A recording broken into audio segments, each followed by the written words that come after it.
23వ కీర్తన, దావీదు భక్తుడు రాసిన 23వ కీర్తన 6వ వచనంలో ఉన్న ఒక చిన్న మాటను ఈ దినము మనము ధ్యానం చేద్దాం.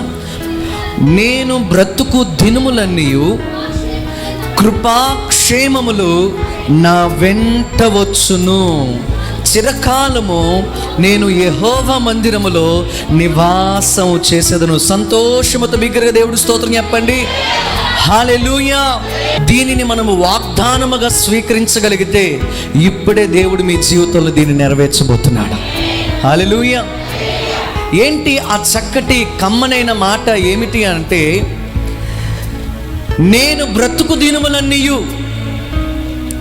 నేను ఎన్ని దినాలైతే ఈ భూమి మీద నేను జీవిస్తానో ఈ దినములన్నీ నా వెంట నేను ఏమి రావాలని నేను కోరుకుంటున్నానంటే, నా దేవుని యొక్క కృపాక్షేమములే నా వెంట వచ్చును గాక.